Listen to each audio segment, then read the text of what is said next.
apparently men are more likely to open up and communicate if there's been some level of intimacy, physical connection, touch, and especially after orgasms, whereas women are more likely to feel like they could even be intimate and achieve an orgasm if they've had the discussions and the talks and the working through, because we're more we're more up in our heads.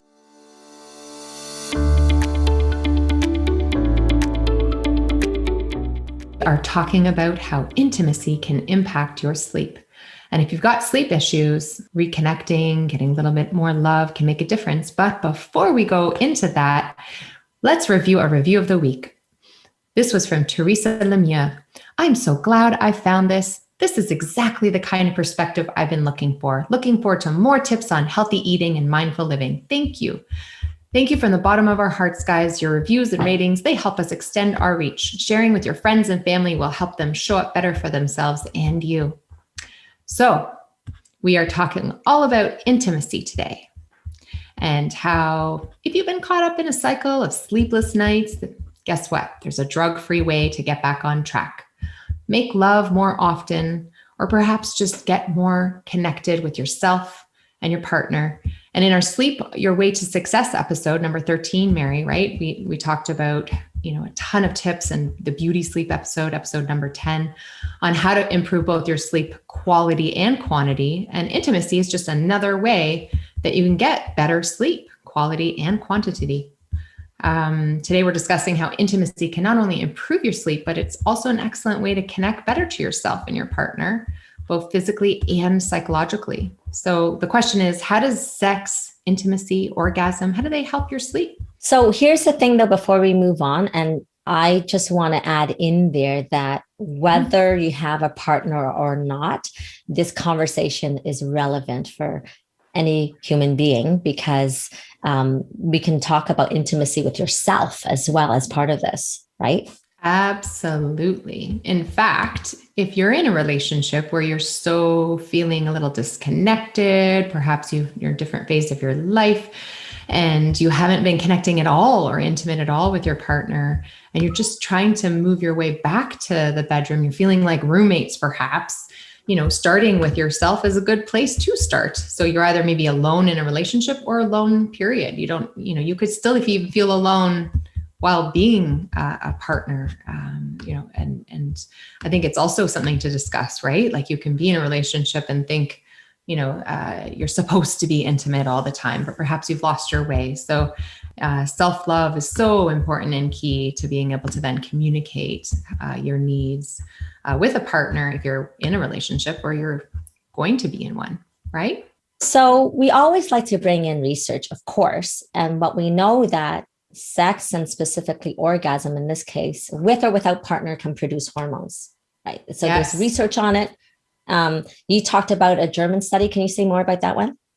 Yeah, they found that women and men who masturbated to orgasm had elevated levels of prolactin. Another hormone released is oxytocin, the love hormone, which not only activates the pleasure regions of your brain, but also acts like an opiate. So like it basically tranquilizes and reduces the stress hormone cortisol. So it induces like a feeling of trust and relaxation and better sleep.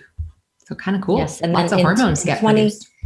Yeah, right. And so this is not just one isolated research article. And in fact, I perused a whole bunch yesterday, and I just pulled out this other one in 2019 in Queensland University in Australia. It's a School of Health, Medical and Applied Sciences. And Michelle Castella and his team, they talked about better quality and onset of deep sleep was going to occur through self-induced sexual pleasure as well as partner sex. And what's really cool is that there was no difference in terms of being a man or a woman, which is, I think, is awesome. And then, as you mentioned, the release of oxytocin, which occurs, which induces a better quality of life that is reported as well.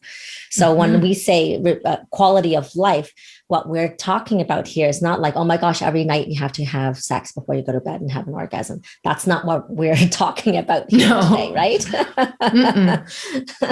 So really, to reiterate, it's like the neurohormonal mechanism or the release of hormones following orgasm is what may help sleep. Right. And you don't have to necessarily have the orgasm just before bed. And we'll talk a little bit more about that. It can impact you even if it's during the day. And again, it can be self-pleasure orgasms or with a partner. It doesn't have to be exclusive to partner orgasms. And orgasms in women increase estrogen, which improves deep sleep. And in men, increases prolactin, which results in sleepiness. So we know that often in partnered intimacy, and we often kind of joke around about how men pass out after sex so that they stick around, right? According to like, totally. Like, so that, if they've just made a baby, they're staying over, like literally that's part of the reason why the prolactin hormone, I guess, gets secreted so that they are health responsible and hang around. Kind of funny. Right. So it's like this biological evolutionary development so that men stick around. Love that. Yes. Yeah. And it promotes that bonding that helps you feel emotionally stable, generally less stressed. And yeah. So, and then did you post this one? The research shows that more sleep can lead to more desire. University of Michigan study found that the longer and better a woman slept, no, I think I did, the more interested they were in sex the next day. So I thought that was interesting. So women, we need our sleep. I mean, men do too. In fact, a lot of the time men will say, I used to wake up in the morning erection and I'm no longer waking up with that. And I'll just say, are you getting enough sleep? It's often you just need an hour or two more sleep and suddenly your testosterone hormone is improving and you are getting that morning erection. I mean, there could be a whole host of other issues, psychological, circulation, diabetes, weight gain and such, but sleep could be your fix, right? Like if you got a little more sleep and yeah, so it's kind of interesting. And there are so many sleep disorders that can occur that make us not necessarily want to sleep in the same bed. I hear this all the time from patients, right? Like that inability to,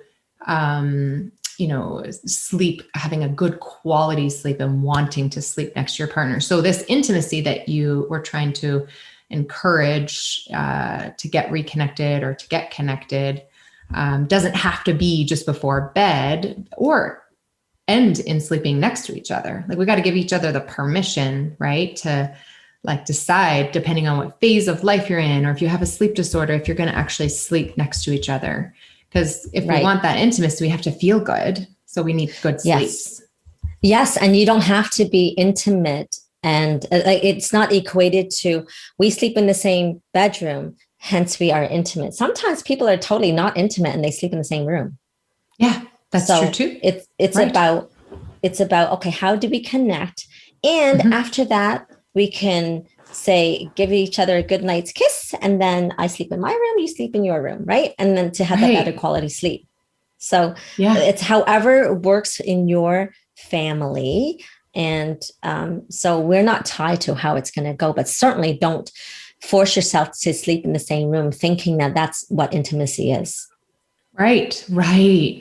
And if somebody, like I have patients who sleep with a CPAP machine and that could disturb their partner, or they might not want to use it. And then they're having oxygen deprivation and they can't, sleep as good themselves because they're trying not to disturb their partner. Or pets, for example, are joining in the family bed, and that's disrupting the ability to sleep properly. Or there's the musical beds. Like if you've got toddlers, they're kind of all like hopping into the bed. There's so many different reasons to like say, okay, what's the best sleep situation for our family to be able to still hold a sacred space for intimacy, but then still have a solid sleep. So for example, when I was nursing our babies, we would have our intimacy time, but then I would go and sleep in a bed share, like just with the one child. So I would just go off and then come back to the bed. And, and then there's some situations with, when the women are in like hot flushes phase of their life, they're in perimenopause and they're overheating. Right. And so then they you don't want anybody near own you. space. That's right. Yes. So hypersensitive to sounds and so other conditions, like you mentioned, Graves' disease as well, right? So, and also we need to respect that sometimes with our partners, we may actually have a different sleep schedule. So not to disrupt each other from that as well. So really the whole point, because this is actually, sex and intimacy and sleep episode. So the whole point that we're actually saying is that you don't need to have sex right before bed. Like, it can be different times a day. Yes. And still impact the appropriate hormones. And of course, we're not going to intellectualize and say, I'm going to have sex so that I can sleep better tonight and that I'm going to release my oxytocin. I hope you don't navigate like that. Right. Or if you want to try something, you've tried everything else, that is an option. Sure, you're right. You could try, right? You're like going through some insomnia spell and you're like feeling disconnected. Try, experiment, buy a rabbit vibrator, give it a shot. We're going to talk a lot more about some tips on, ways to improve your sex life in our next episode, but we're just going to go through some just really practical concepts around, ways that we can work around the sleep schedules and the differing kind of situations, sleeping, like in the different phases of life. You have to basically, I think it's just really important to give permission to sleep in another bed. It doesn't take away the intimacy. However, you still have to hold that sacred space to be together before you maybe go your separate ways. And that doesn't have to be every single night, but it just, you don't want to lose it and become roommates either.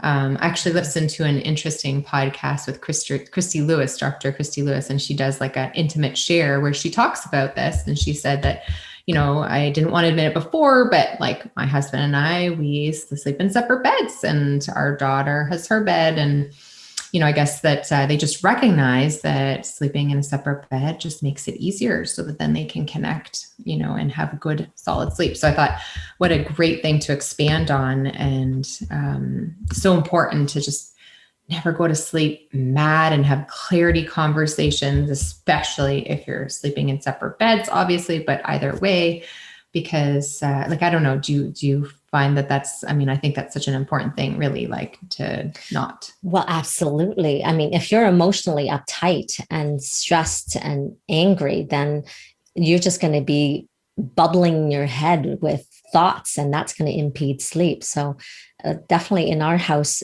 we always say, at least that I initiated the rule about, okay, we do not sleep when we're mad, or we don't go to bed mad, right? So we do something, and we have to be respectful in how we go through our anger. And that's another podcast episode in the future for sure. But, so if your partner may not want to actually talk about it, it's like respectfully doing something different so that you're not mad and he's not mad.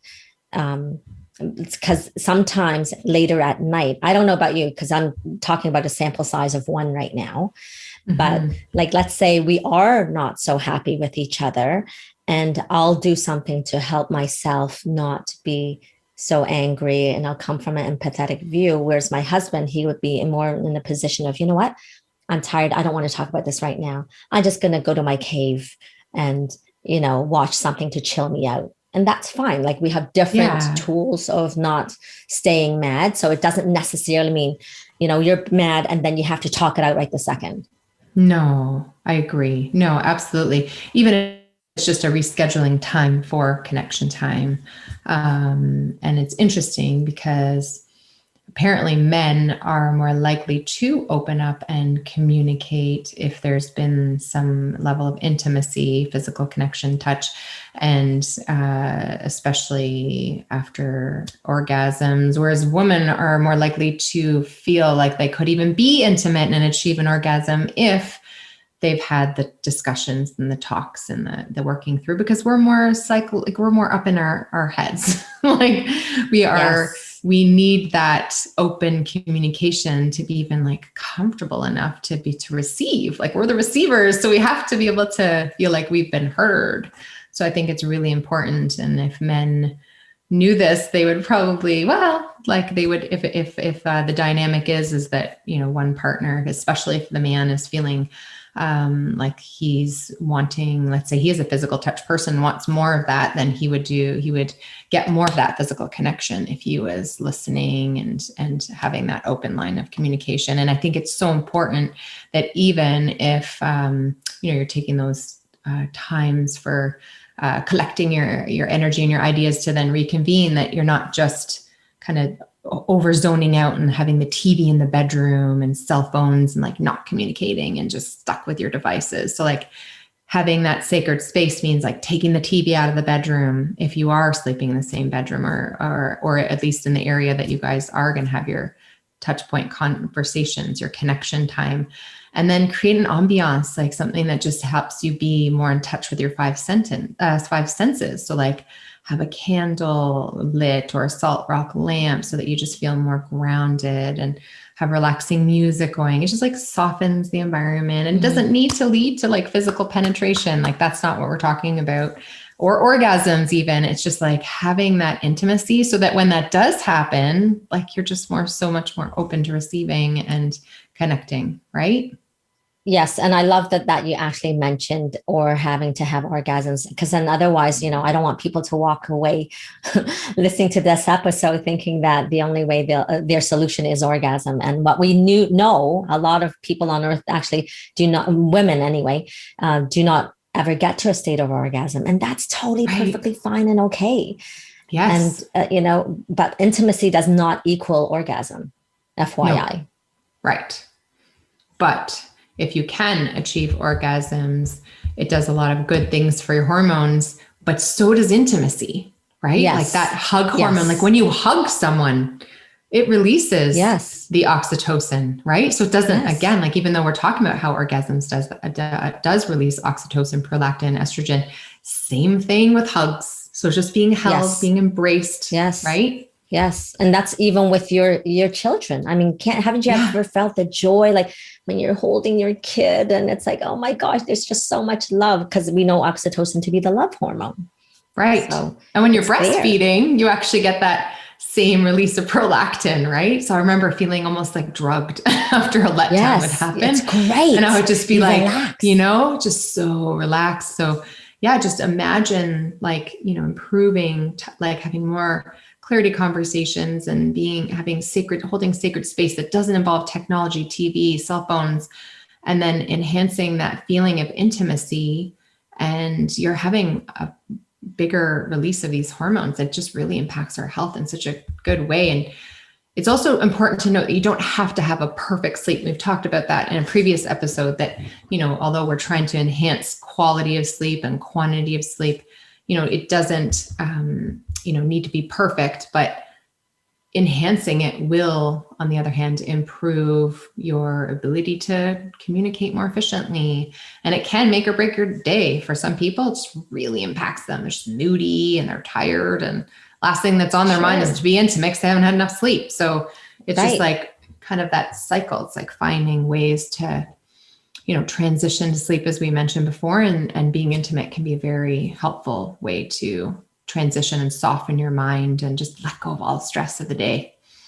And that all leads to health, and health as a couple, or health overall in your physical and emotional well-being. So all of it is important. And I'm so excited about this conversation, and I can't wait to share what we have to offer when we offer our online program, because when we talk about, we're going to start off with the postpartum program, and sleep will be a part of this conversation. And, we have different seasons of our lives, and postpartum is a certain season. So we want to address it in a very particular way. And certainly, I don't remember if we mentioned this already earlier. It's like when you just have a kid, you're likely not going to want to have sex. Like I'm just saying, you might be a little too busy and you're tired and you're exhausted and you're sleep deprived. And you're healing.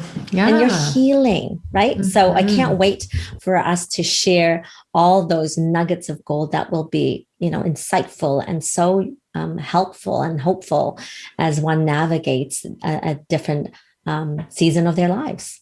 So next time, in the next episode, we're going to be talking more about tips to improve your sex life and intimacy, really. Again, we're not just saying sex, it's just about intimacy as well, to have a more fulfilling relationship with your partner, with yourself, and with your life. So hang out for that. Absolutely. As we always do, before we end off, we ask each other, how did you fill your cup lately? So I'm going to ask you, Mary, you go first.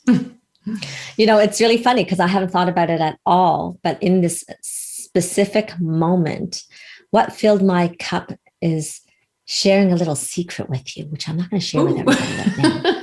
But it's like, wow, we withhold, and we think that, we hold things dear in our hearts. And sometimes it just feels good to share. So thank you for being there for me. Oh, you're so welcome. I would have to say that buying a new vibrator was something that filled my cup recently. And we'll talk more about that in the next episode. Oh my goodness.